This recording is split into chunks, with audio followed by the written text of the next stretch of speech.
Good evening, dear past presidents, council members. We were expecting our foreign delegates, they have not turned up yet, I suppose.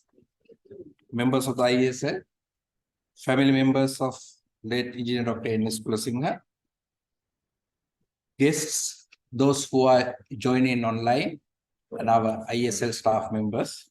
You all are welcome to Engineer Dr. N.S. Kulasinghe Memorial Oration 2023. Kindly rise up for the presidential procession, please.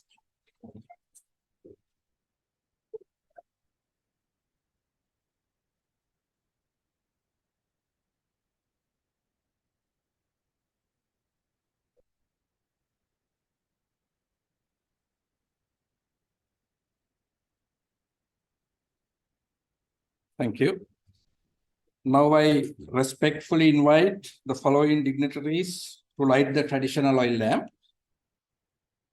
President of ISL, Engineer Dr. Kamal Laksiri. Two senior most past presidents, Engineer Chula de Silva, Engineer Tilak de Silva.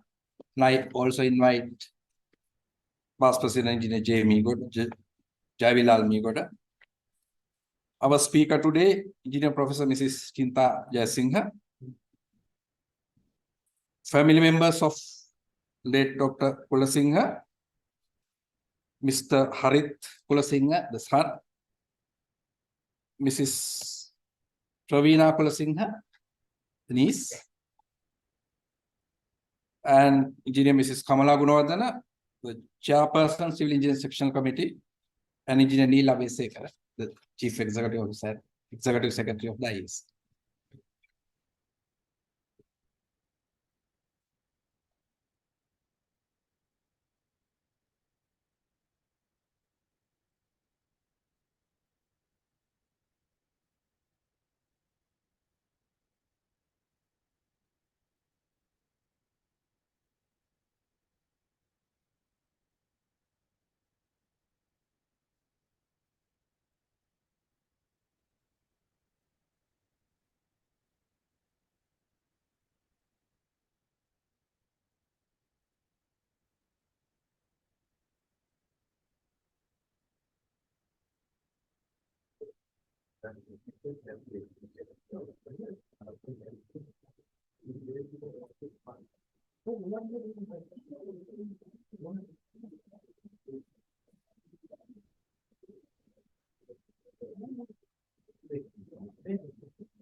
Kindly remain standing. As per our agenda, we have to pay the gratitude to our late Dr. Kulasinghe. For that, I invite our president, Dr. Kamal Laksiri, to garland the statue of Dr. A.N.S. Kulasinghe.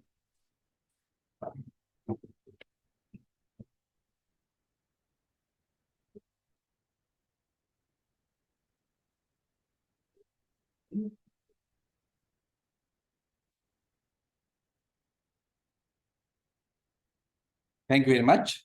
Kindly be seated. In the meantime, I invite the following dignitaries to the stage. President Dr. Kamal Laksiri, our speaker today, Engineer Professor Mrs. Chinta Jayasinghe, and the chairperson of the Civil Engineers Section Committee, Engineer Mrs. Kamala Gunawardene.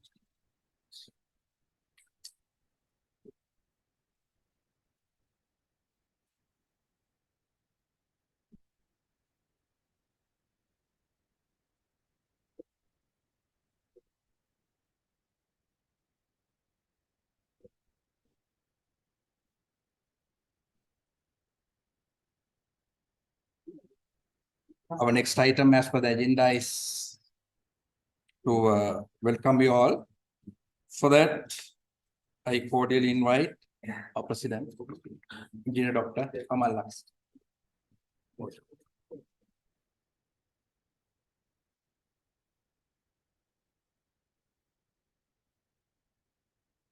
Thank you, Engineer Neil. Good evening to all of you. The Institution of Engineers Sri Lanka, ISL, being the apex professional body for engineers in the country, commemorates the birth anniversaries of the country's engineering giants who have rendered a yeoman service towards uplifting the profession to the highest standards and the benefit of our country and the people. Today, we have gathered here to commemorate the 104th birth anniversary of late engineer Deshabandu Vidya Jyothi Dr. Eng. Kulasinghe, a past president of the ISL and well-known and highly respected figure in the country. Not only for his contribution to engineering research and development, but also in recognition of his lifetime commitment to indigenous approaches in engineering applications for national development, he's been recognized. So, ladies and gentlemen, good evening to all of you. Let me now welcome you all of you formally on behalf of the institution and the council, starting with the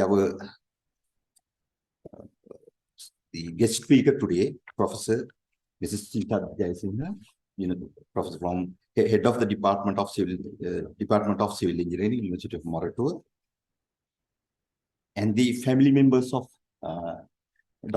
late Dr. Eng. Kulasinghe. Our colleagues from today this lectures, we specially invited the foreign delegates who joined for the our annual sessions from Bangladesh, from Myanmar, Pakistan, and Nepal. So I hope they will arrive. They agreed to come here. And also we have some members joining online. And then the past presidents, council members, all the members of the institution, and also I'm happy to see lots of young members, our student members, and the Mrs. Kamala Gunawardene, chairperson of the Civil Engineering Sectional Committee. This committee actually organized this lecture, and this is the 18th event we conduct by the ISL. And then the CEO, Engineer Neil Abeysekara, Deputy Executive Secretary, Engineer Gunawardene, and the staff. Ladies and gentlemen, late Deshabandu Vidya Jyothi Dr. Engineer Eng. Kulasinghe was born on October 26, 1999 at Udamvita, a village near Jayala. He had his early education at Maristella College, Negombo, and St. Benedict's College, Kottayana. In 1938, he passed the London matriculation examination, placed in the first division, joined BSc Engineering London course at the Ceylon Technical College on an entrance scholarship. He passed the Intermediate Engineering London examination and was awarded the Sri Chandrasekhar Scholarship and followed the final part 1 of BSc Engineering London. He joined the Laksapana Hydroelectric Scheme, Norton Bridge, as a technical assistant and later rose to the chief resident engineer and became one of the best engineers our country has ever produced. He carried out his first hydraulic model test for Norton Dam Spillway, probably the first hydraulic model test in recent past in the country. In 1942, he passed the AMIC London, that is Associate Member of the Institution of Civil Engineers London, part 1, and in 1943, the part 2 of the same examination. While doing his part-time studies in engineering attached to the then Ceylon Technical College in Colombo, he joined the Colombo Port Commission in 1944 as a junior assistant harbour engineer. In 1946, he passed the Part C of MIC, IC UK, and was elected as a corporate member. And then he gained the Chartered Engineer status, that is MIC, of the Institution of Civil Engineers, London. In 1958, he obtained BSc Engineering Honours London from London University, elected as Fellow of the Institution of Civil Engineers, London, as well as a Fellow of the Institution of Mechanical Engineers, London, and subsequently Fellow of the Institution of Engineers, Sri Lanka in 1960. During his career in Port Commission, he had gradually gone up the ladder, and finally, he became the Port Commissioner in 1968. He was the first person belonging to the engineering fraternity to hold this prestigious position outside the civil service. It's a remarkable achievement at that time. His interest in the field of structural engineering could be broadly categorized into 3 groups, namely pre-stressing, 2, the design and construction of shell structures, and then 3rd, the use of appropriate technology. Out of these, his most outstanding contribution to the field of structural engineering was his new concept of pre-stressed concrete, widely known as Kulasinghe CPC. This technology, pioneered by him, introduced revolutionary changes to the construction industry, both here and abroad. This made him to win in 1960 the Institution of Engineers India President's Prize for Best Invention. The Kaluthara Chaitya, Colombo Port Chaitya, Colombo Planetarium, and the building complexes of State Engineering Corporation headquarters, Labour Secretariat, Cement and Steel Corporation headquarters are some of his engineering feats, each of which has some unique features, and those buildings would remind the name of this great engineer to our next generation, particularly in the engineering fraternity. He used his pioneering concepts of concreting in the construction of roads and roofs and even boats. He was the founder chairman of the State Engineering Corporation, the Central Engineering Consultancy Bureau, and the National Engineering Research and Development Center, or NERD Center. He had also been at one time the chairman of Bureau of Standards. Notwithstanding his other commitments, he found time to serve as a director on the boards of several state ventures, such as State Hardware Corporation, Ceylon Steel Corporation, and Ceylon Tyre Corporation. Despite his active involvement with the industry, he had been keen on getting involved with learned society activities as well, and had been committed to lifelong learning. He was president of this institution, ISL, in 1969. The general president of the Sri Lanka Association for the Advancement of Science, that is SLAS, in 1970, and the president of the National Academy of Sciences in 1987. He had been at one time the country representative of the Institution of Civil Engineers, IC UK, and the founder chairman of the Sri Lanka Association of the Institution of Civil Engineers. Almost all governments in power and all major institutions in the country amply recognized and valued the contribution he made for the development of the country throughout his long and distinguished career. He was conferred the degree of Doctor of Science by the University of Moratuwa in 1979, and the Open University of Sri Lanka conferred him with the Doctor of Engineering degree in 2000. Lately, he was honored with the 2 national honors, Vidya Jyothi and Deshabandu. 2 driving forces that motivated him throughout his career were innovation and self-reliance. It is in his context this context that the title Innovation and Self-Reliance of the Felicitation volume published by the IESL in his honor in 2001 becomes appropriate.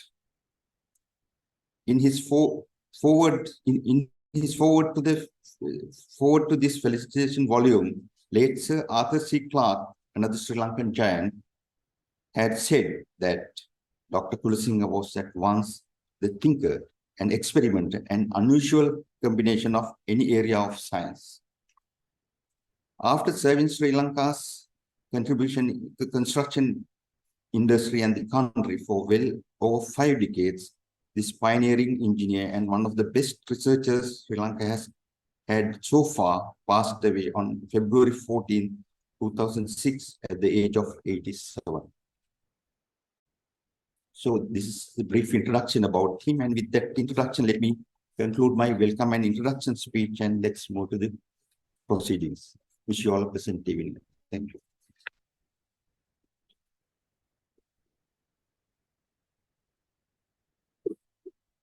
Thank you very much, President.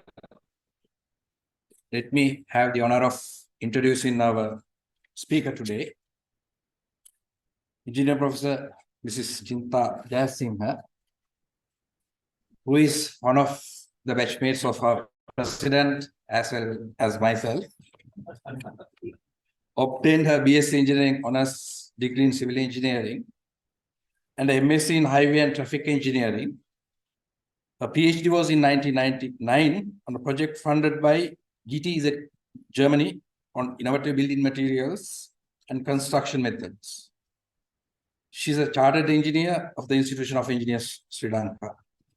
She is a senior professor and the head of the Department of Civil Engineering at the University of Moratorium, and more than 1,000 citations in refereed journals and conferences in the field of civil engineering. She works as a reviewer for several leading engineering journals, including Construction and Building Materials, Materials and Design, Masonry International, Materials and Structures, Australian Civil Engineering Journal, etc. And is an editorial board member of the Journal of Building Research and Information. Professor Jayasinghe was a visiting research fellow at Queensland University of Technology, Lund University, Sweden, and Bath University, United Kingdom. She was awarded many prestigious awards and grants in the last 2 years, in addition to many other awards for excellent research performances. Over to you, Madam.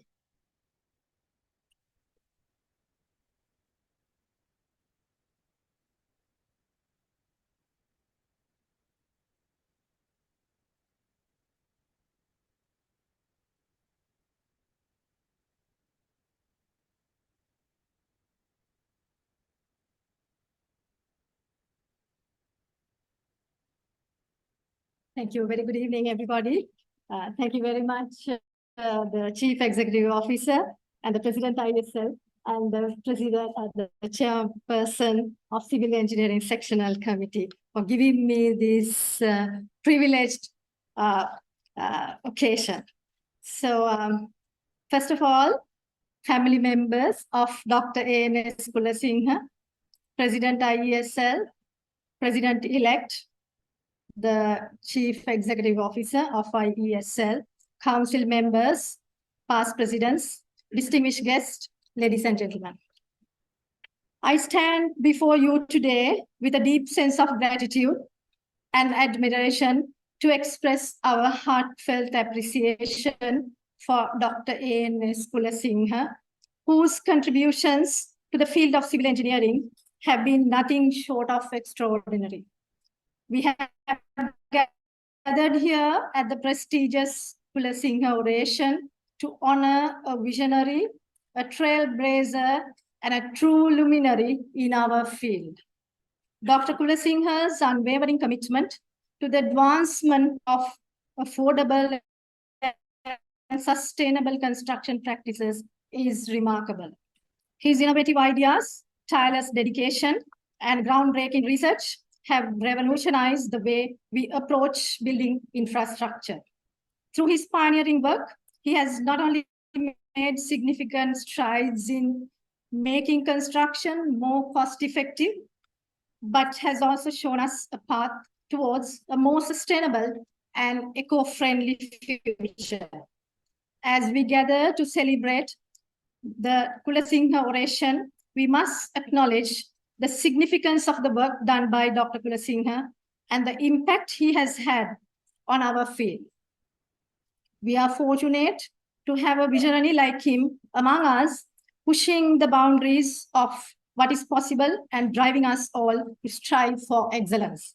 In a world where infrastructure needs continue to grow, the importance of cost-effective construction cannot be overstated. Dr. Kulasinghe's innovative approaches and ingenious solutions have not only reduced project cost, but have also enhanced the resilience and longevity of our structures.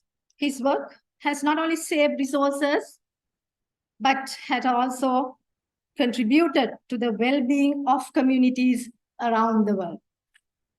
His pioneering efforts and contributions in the areas of precast concrete, pre-stressed concrete, alternative low-cost construction methods and materials, ferrocement as a material, applications of the shell design theory in the construction are applied in several key engineering structures in Sri Lanka.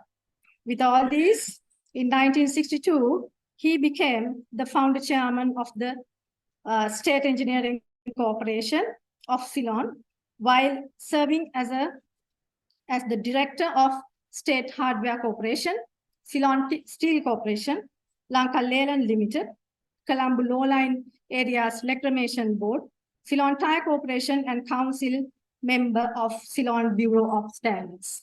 So he held several leading positions in the state sector organizations. I think the president has,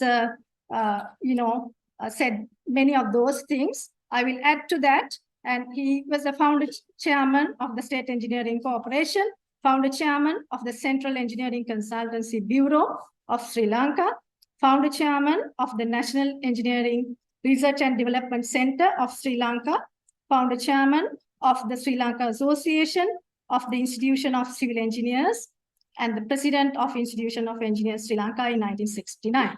Dr. Kulasinghe had received many prestigious awards. So as we gather to honor Dr. Kulasinghe's contributions to the cost-effective construction, we must recognize the profound impact his work has had on our field and the society as a whole. His unwavering dedication to pushing the boundaries of what is possible in civil engineering is a testament to his passion for building a better future. So on behalf of the entire civil engineering community and all those who have benefited from Dr. Kulasinghe's work, we extend our deepest appreciation for his remarkable constructions. So with that note, I would move on to my presentation.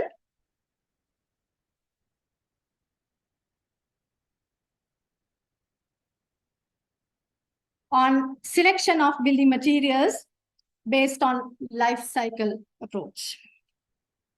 So I would first give you a small introduction and overview to my presentation, building material selection criteria, conventional and alternative materials. Then I'll move on to a newly developed green building material rating framework and sustainability, then embodied energy of materials and contribution to the life cycle cost.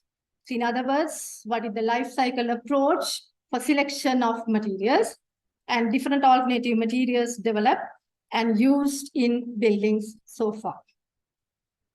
So let me just give you a glimpse of the varieties of conventional building materials. So it's a wide range we have. And the selection criteria, currently we use on aesthetic conditions, climatic and cultural conditions. Another factor is the economic cost, then the properties of materials as we all know, construction considerations. So these are the main material properties we consider, we all know. And we do consider the stress strain curves, the load deformation characteristics, just to see whether the material is brittle or ductile, whether it gives you enough warning. So this is just a comparison of few materials. And then what are the environmental problems associated with extensive use of conventional building materials? So if you take brick manufacturing, clay mining has led to various environmental concerns. One such effect is lowering of water table. Another one, degradation of fertility, breeding of mosquitoes. And sand mining has led to saltwater intrusion, loss of lands to ever-widening rivers, forest mining, coastal erosion, and extensive timber usage. So these environmental factors and the concerns, I think so far we have not incorporated enough in our material selection. So next, the energy. What about the energy consumption in material manufacturing? So starting from the inception, like the raw material extraction, and going up to the end of life of a building. So we use energy. And the energy consumption is rather high in this sector. So not only that, the carbon emissions. So it's high. And then the solution is on to your right, the greener solution. So let's see what are those. So when it comes to energy consumption, we have two major components, the embodied energy and the operational energy. So what is this embodied energy? It is sequestered in building materials during all processes of production, on-site construction, and final demolition and disposal. Excuse me.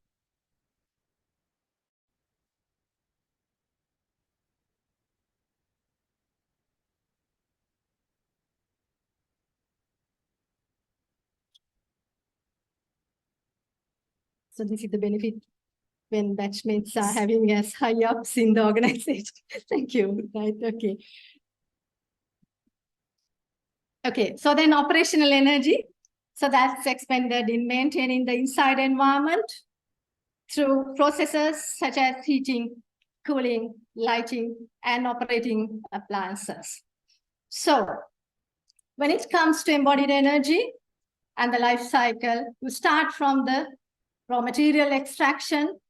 For example, if you take bricks, the extraction of clay and the clay mining, and then, you then manufacture, you need to transport the raw materials to the manufacturing yard. And then for the manufacturing process, you need energy, and the finished products need to be transported to the building site.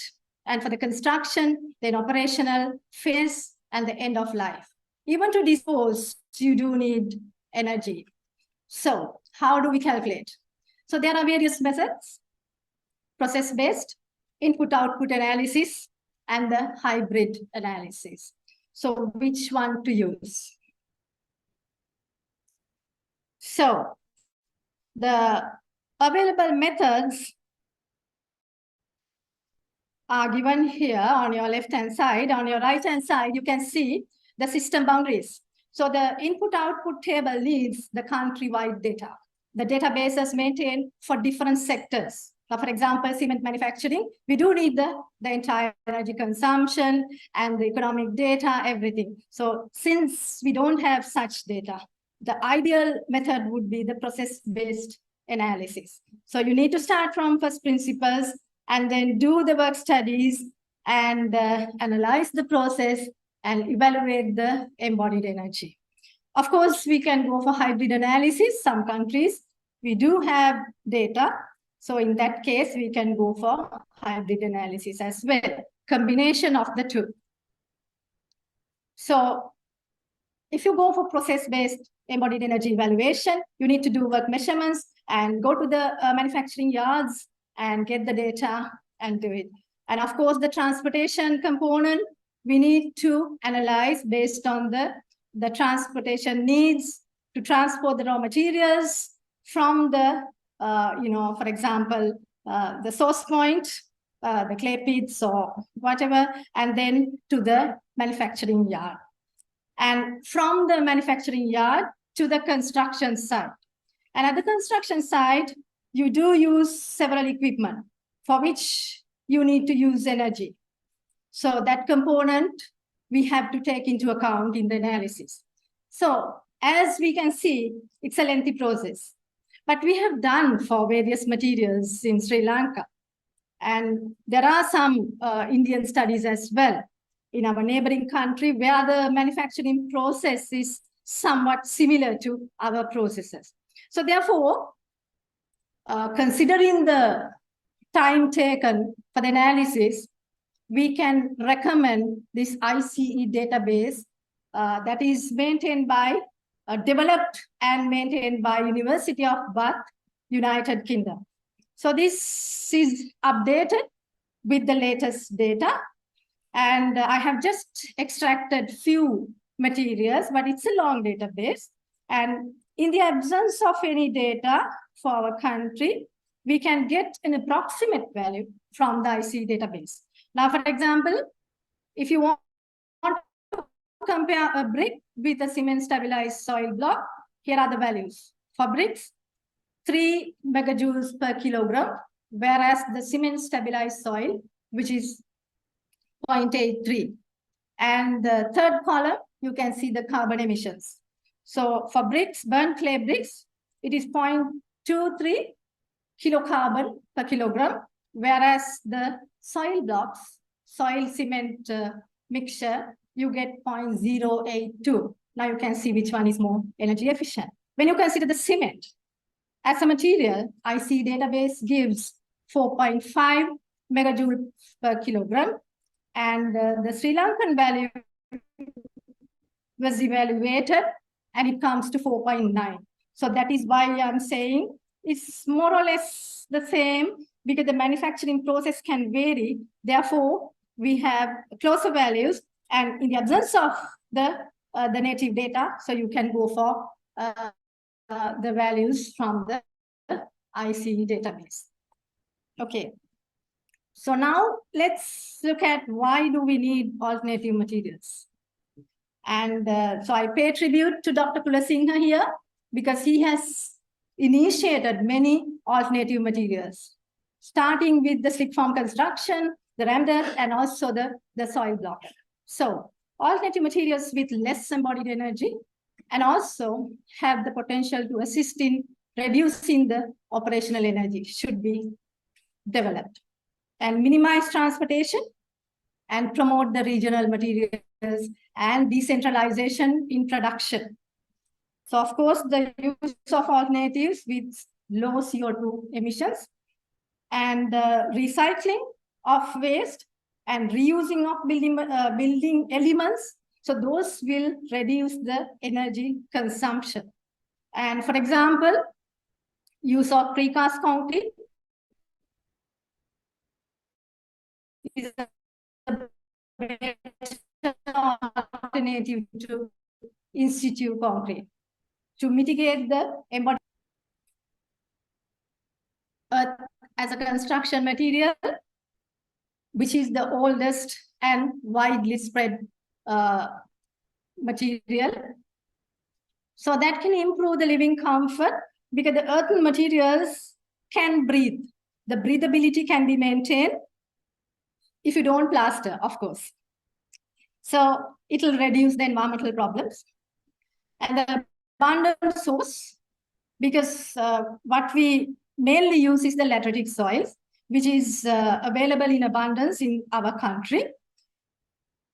And it's commonly available in tropical climates. So these are suitable for manufacturing of CSCB, compressed stabilized earth blocks, or compressed stabilized rammed earth. So reduction in cost for acquisition, production, and transportation. So this particular material has been ignored for a long time, I must say, due to the lack of strength, and there was a belief that it lacks durability. Now, how to get out of this mentality? Okay, solution is stabilization. So when it comes to stabilization, you have three main stabilization techniques. One is the mechanical stabilization in the means of compaction. That's in the form of impact. And then the physical stabilization by screening the soil and getting a better particle size distribution. That gives you a proper density and also the material properties. And finally, the chemical stabilization, which is the cement that we use here, but some other countries, they do use lime as well, which takes a longer time to gain the strength, whereas cement gives you high strength with shorter duration of time. So this is a comparison. I just wanted to show you the burnt clay bricks and compressed stabilized earth blocks. So this looks good with the finish. And these are the embodied energy values I have told you a little while ago. And these are the embodied carbon. So you can see how it compares. And the operational energy, what is that for? That is to maintain the thermal comfort primarily, because material to material, that component differs. But of course, for lighting and other requirements, it could be the same irrespective of the material. That is a planning requirement, whereas the material will dictate the thermal comfort with its thermal properties.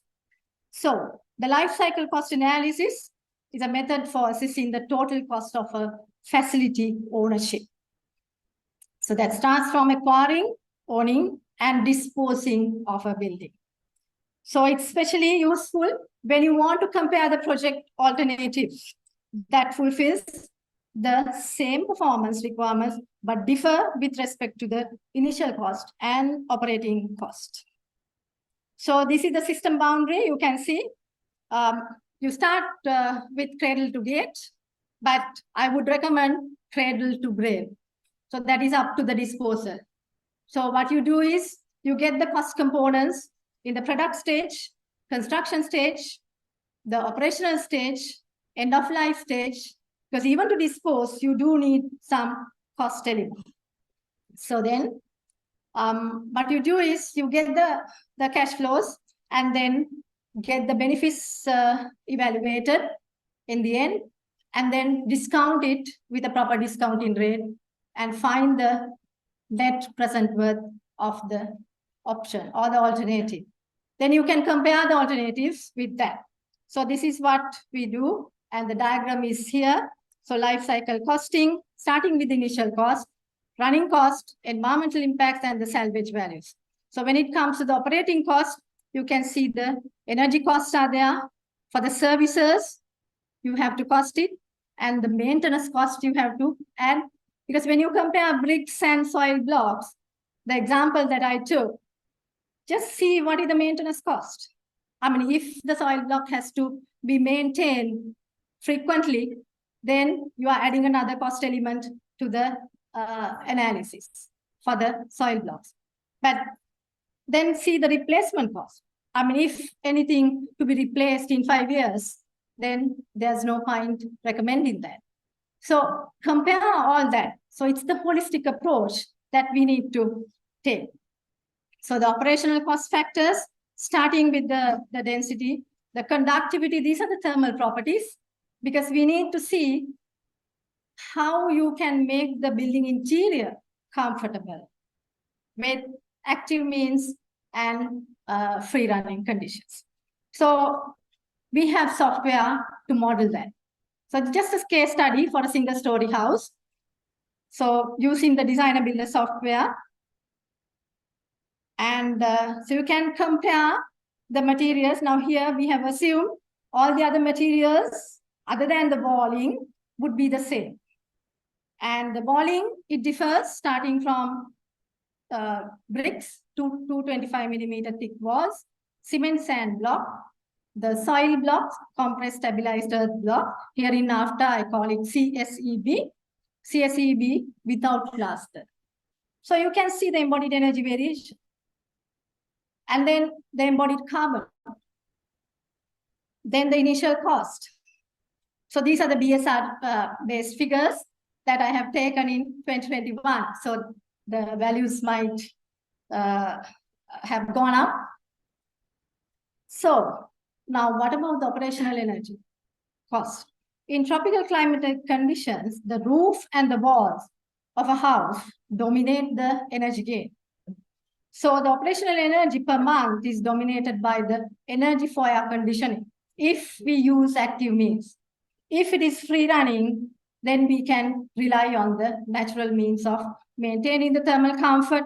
So you can see the values we can determine in kilowatt hours. But when it comes to the cost, you can, go by the basis of different, tariff slabs. So thereby you can evaluate the cost of operational energy if you know the running conditions of a building. So then the maintenance cost. So that was done in a deeper study. So we had a survey-based approach, talking to experts, and then we have got the maintenance cost as a percentage of the initial cost. And then the end-of-life cost with the salvage value and the demolition cost. So this was the NPV, that is the net present worth, calculated for different options. So that is called the life cycle cost of different alternatives. Right, now what should be prioritized? So we have different cost elements. Now embodied energy, operational energy in terms of cost, and what should be prioritized for low carbon, and what is the future of conventional materials. So these are the questions that we had in mind, and we had many factors, and we wanted to put them all into one framework, which we did thanks to CIDA, Construction Industry Development Authority. They gave us a chance to University of Moratuwa to develop the Green Building Material Framework for Sri Lanka. Under the Blue-Green Economy, started in 2017, they appointed a committee headed by the University of Moratuwa staff, and then we developed this framework. So now let's see the first, now you can see the prerequisites before that, before going into the framework. First prerequisite is it should comply with the strength requirements based on the national and international standards. Prerequisite 2, the construction cost has to be comparable. So the main fields, first one, the natural resource consumption and the recycled, reused, regenerated component. And second theme, energy demand and CO2 emissions in manufacturing and transportation stages. And number 3, it has to be non-toxic, the material. Whatever the material that you manufacture and that you market, it has to be non-toxic, and the human health and environmental impact during production, usage, and disposal. Then maintenance and durability. Theme number 5, indoor environmental quality. That includes the thermal comfort as well as the indoor air quality. Now, for example, if you have an earthen material which would emit any particulate matter, it could be PM 2.5 or PM 10. So that can harm the respiratory system of the people. So if that is the case, you have to be critical about that. So therefore, we do give some weightage to the indoor air quality as well. Then the social fairness. So with this, we rate the building materials. So we want to have some kind of quantification. With the rating given to the materials, then you can compare the materials as well. So it's 0 to 5. And you get, now if any material has more than 2.5 as the score, that would be considered as a green material. And you can keep on upgrading because there is a mechanism set by CIDA, and I hope it will be implemented. And we have now at the stage of developing this framework, there were several surveys done with the material manufacturers and the suppliers. And so we have rated a sample of materials. I think 50 materials were rated and validated this framework. So just to give you a deeper understanding about the themes, how would it work? So the natural resource consumption, that the very first theme, natural resource consumption and recycle, reuse, regenerated component. So if you use more than 95% natural resources to manufacture a building material, that material would get 0 marks. Whereas if it depends on mostly on the recycled, regenerated, or waste-based material, then you get 5 marks. In between, you get a variation of marks. So similarly, you can see a comparison here, CSEB, CSRE, and the building demolition waste and earth blocks. So that comparison can be done with the rating. So the second theme, energy demand and the CO2 emissions. Now, if any manufacturer hasn't quantified the energy demand, he gets 0 marks. Whereas if the material has more than 50% of purchased energy for the manufacturing is renewably sourced, and more than 50% of direct on-site emissions are offset. So you might be wondering what is this offsetting business. So if you are producing high CO2, and if the company can create a carbon sink with plantation, so that is something called offsetting. So if that is the case, they will get marks, more marks. That is actually with respect to preserving the environment. Or embodied energy determined up to the finished product is less than 0.5 megajoules per kilogram. Remember that, for bricks it's 3, cement it's 4.5 according to the IC database, but the Sri Lankan value is 4.9 megajoules per kilogram. And if it is 0.5, that means you have reduced the embodied energy drastically, which means they are given the highest marks. So we give marks for all these themes and then average it out. And if you get a mark more than 2.5, you consider them as green. And I have just given the other themes as well. I'm not going to explain due to the time restrictions. So maintenance and durability, indoor environment, all those things have been divided into sub-themes so that you can easily give marks. And you are guided to give the mark and compare. So from this point onwards, I'll move on to the examples of alternative materials that we have developed.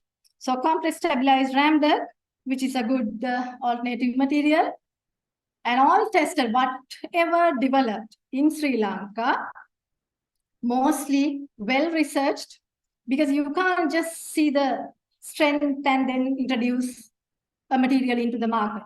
It has to be the overall picture that we need to cover. Starting with the strength, not only the unit strength, the wall strength, because the wall strength differs depending on the mortar or whatever, and then even the bond pattern. So that is why you can see the rat trap bond here, and then the unit strength versus the wall strength. All those things were determined. The correlations were established, and this is the durability test to establish the material, and then the finishing codes. Now, if any material is introduced, any new material is introduced to the market, we should see whether it is compatible with the coatings available in the market. So that was all done with various finishing codes. This is a good example, application of CSEB on exposed areas with the surface coatings. Of course, I must tell you, if you use soil blocks without a plaster, you can get the maximum effect. if you finish it only with the mud paint, the breathability and the benefits of the block work can be maximized. But this particular client insisted on water-based varnish, so therefore it was a little bit obstructed, I must say. So this is another example. After tsunami, this housing scheme was done with Ramdar. So I don't think you need any more proof for the boundary wall, shown here with respect to the durability. And it's standing well. So boundary walls were done out of cement stabilized Ramdar. So this is some international flavor. And you can see terrain here has geared for semi-tiered housing using Ramdar, and mostly Ramdar and the CSE blocks. And not only that, even the roofing is a new material, microconcrete roofing tile, based on waste products. So you can see composite masonry of stabilized earth mixed with the building demolition waste. So you can see we linked up with Gaul Coam Center, where they sort the building demolition waste, and we mix them with cement blocks, mixtures, and the CSC mixtures, and optimize the cost of construction and cost of manufacturing as well. And all were researched well with the unit strength and the wall strengths. And not only that, the energy requirement, embodied energy, and of course the thermal properties to determine the operational energy.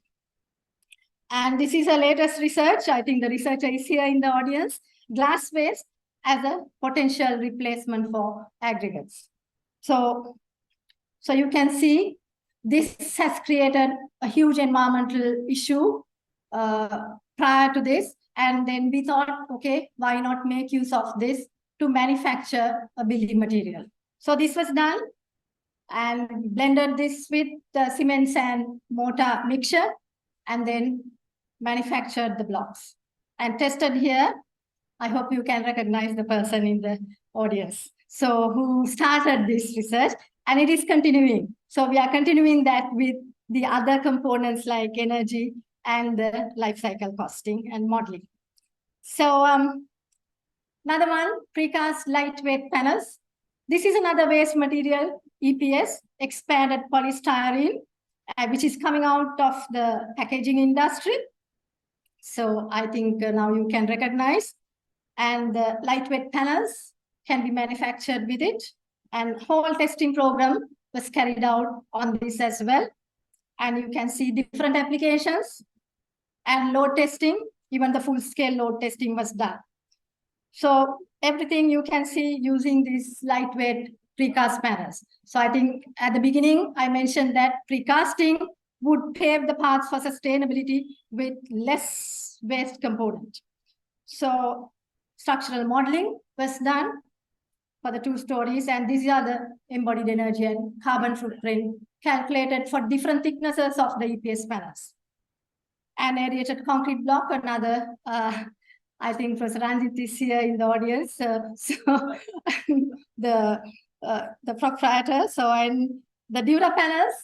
So ICC is manufacturing this. This is a very good material with a regenerated raw material, which is paddy straw.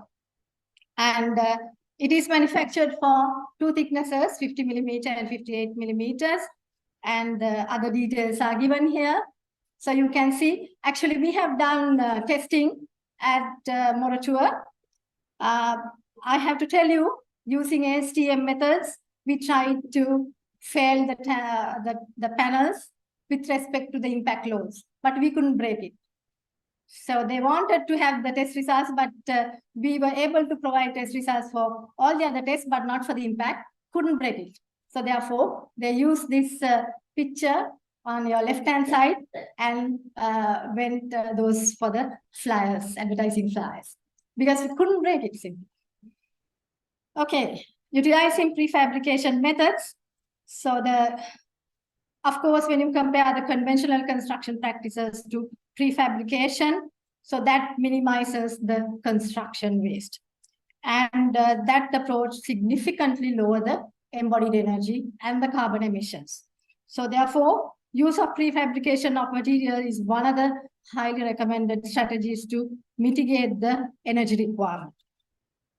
And these are some of the examples with precast reinforced systems developed for residential, but you can extend them for multi-story buildings as well. And all testing and how it looked like. So you can change the beam arrangements to suit the architectural requirements. So this has been extended to multi-story buildings and to a bridge as well.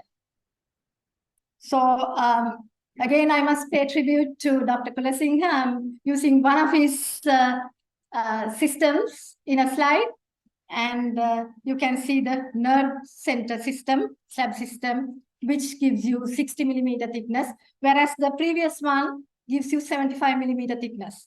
And the beam arrangement was 1.5 meters center to center. Now, whereas you can see these beams here. And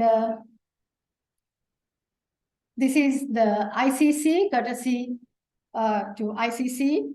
That's hollow core slab system and the SBS slab system. So, I mean, those are some of the things that we can think of and then analyze with respect to the costing. So this is the micro-concrete roofing tile I was talking about, which was used in some of the housing schemes. So you can see the mixture, the whole testing process was done at Morotua. And then the chip concrete mix of 1, 1.5, which is cement, sand, or you can replace with quarry dust, and chips, which is 4 to 6 millimeter chip, which goes as a waste product from the metal quarry industry. So we have been using some waste material and turn them into a useful building material, thereby reducing a huge environmental impact. And the thickness of these tiles, 8 to 10 millimeter. And another factor is it makes the system cost effective because the coverage of these tiles are like 0.5 by 0.5 meters, like a semi-sheet, and the roof timber requirement is much less here. So these are some of the examples CSE be used in load-bearing houses. And this is a load-bearing wall house with unplastered walls and 3-storied house constructed with CSEB. And some systems developed in India, in our neighboring country, sustainable materials, and with a vaulted roof. These are cement soil blocks. These are upmarket houses in Bangalore, India. Just to tell you that, you know, I mean, we can stretch the limits and then we can make use of new technology to make the buildings more sustainable. And here are the pictures of them. Now, at last. So this is a big achievement that we have achieved. So that's LEED Platinum rated factory building constructed with alternative materials. That is for mass holdings thoroughly. And you can see the CSE blocks are used here for the walls, and then others all. I mean, we have done a complete life cycle cost analysis here because this was LEED Platinum rated. So with that, I would come to the conclusions. Traditionally, a lot of natural material have been used extensively for buildings without much concern for the associated environmental cost. However, the life cycle approach, capturing embodied and operational energy, will allow a comparison with a scientific background that has shown the way forward for sustainable development, where alternative materials are promoted, resulting in lower carbon footprints. Acknowledgements. The University of Morotua, the chairperson and the members of Civil Engineering Sectional Committee of IESL, and all other dignitaries of IESL, and Construction Industry Development Authority, all the material suppliers, all the clients who were confident of taking the challenge and using the alternative materials. And we have so many projects in Sri Lanka that used alternative building materials, which is the future for us.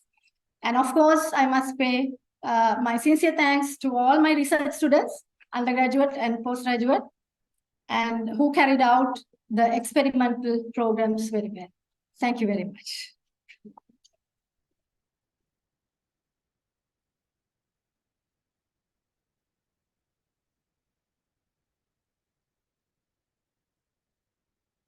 Thank you very much, Madam, for your highly informative speech. I was also barely stomach some of them, though electronics and telecommunication was not in.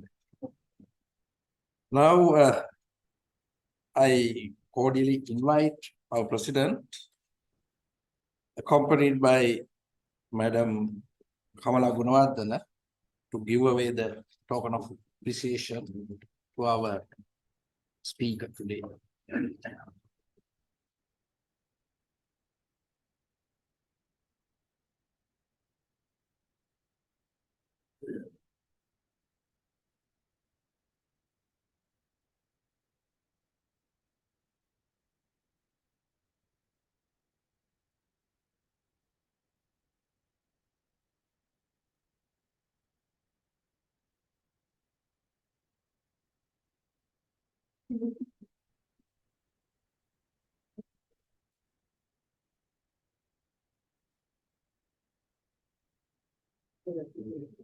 Thank you very much.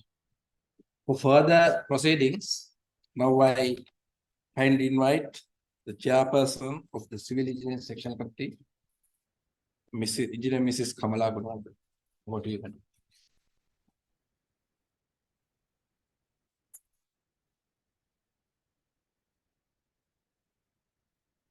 Thank you very much for your informative and inspiring lecture we heard now. I do the formal thanking after I do this special announcement and special declare opening of one of our main events. Actually, being the chairperson of the Civil Engineering Sectional Committee for this event, I would say I'm proud to say this, and this opening of our online resource center, behalf of our Deshabandu Vidya Jyothi, Engineer Dr. A.N.S. Kulasinghe. Actually, this is just a great legend. I would say about him, so many speeches we heard, but I will start with that. I would say that 26th of October today is the 104th birth anniversary of late Dr. Kulasinghe.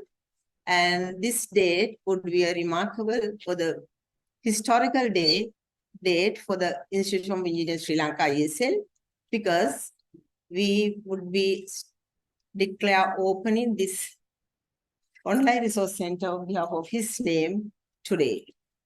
So we are that Engineer Dr. A.N.S. Kulasinghe has served in many organizations, as everybody explained, especially in State Engineering Corporation, NERD, and I think CCB, and even ISL. So with them, with this whole organization. So when we want to do something, we have to search for those. And having this one resource center is a great thing, and everyone would be able to approach it.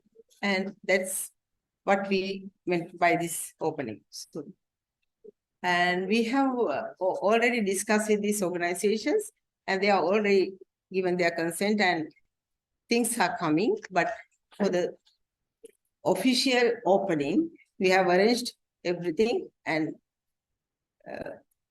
we can do it now. And I think during this references, when we are searching for this opening to get the details, we found very interesting and important details for designs and constructions and so many things. So we will be exhibiting mainly one or two items. And I think now it's time. I kindly invite Dr. Kamal Laksir, President ISL. Please come on. here and do this official opening.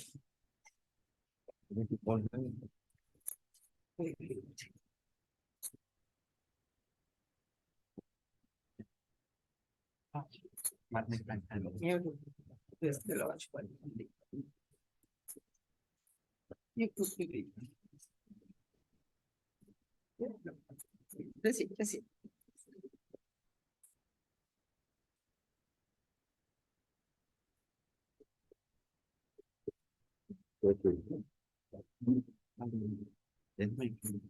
No, calculations, so we go for calculations.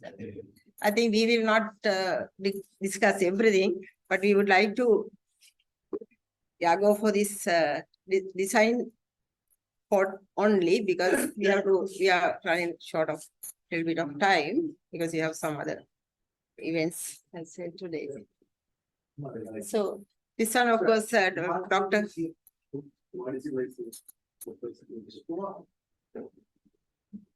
Yeah. Second author. Second one. Yeah, this one, he has given his first.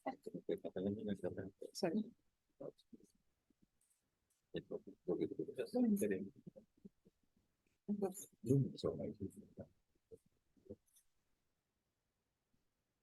So I think you can see.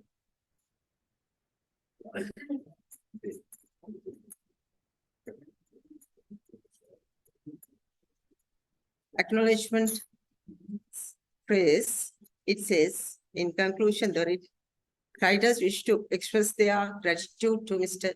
N.S. Kulasinghe, Chairman, State Engineering Corporation, whose unfailing advice and guidance during the design of the Kalathara Bodhi made it possible for this type of structure to be designed for construction and therefore this account to be written.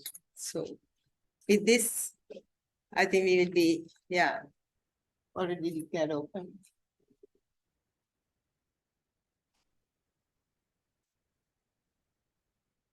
Now let me deliver the official vote of thanks.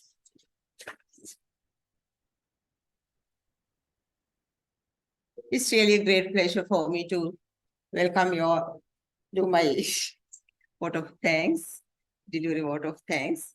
My heartfelt gratitude to you all.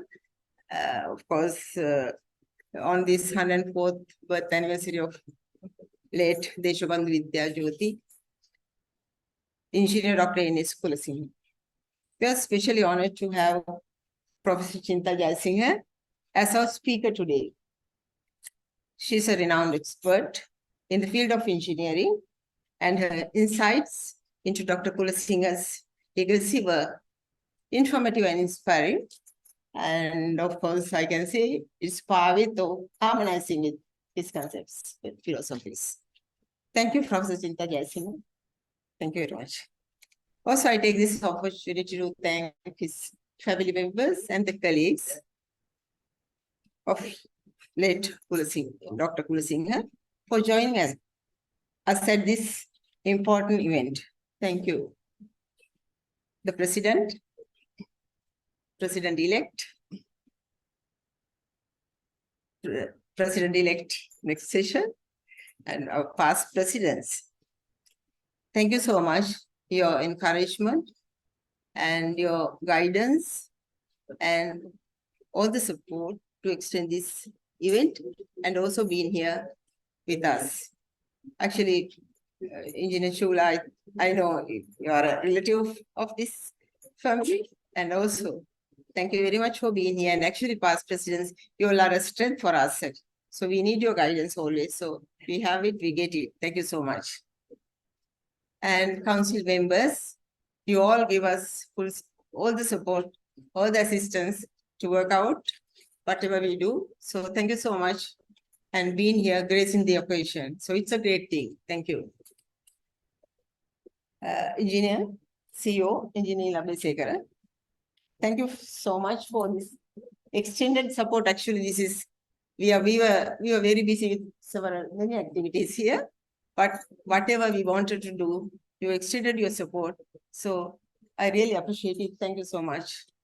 Engineer Gunawardana, been the Deputy Executive Secretary. So, been here with all these busy schedules. Thank you so much. Participants, I thank you for being here and gracing this occasion, because without you all, there won't be any physical event. So all the participants who are joining online, so thank you so much. And I hope you got some message from our eminent speaker today. So thank you so much for joining. I finally, but that's very importantly, I thank the secretariat, our staff. Yeah, they are all here. Actually, these days they were working extended hours, and so I thank you so much for the secretariat, for the ISL. So this work went very smoothly with all this support. So finally, thank you everyone with a very big heartfelt gratitude. Thank you so much.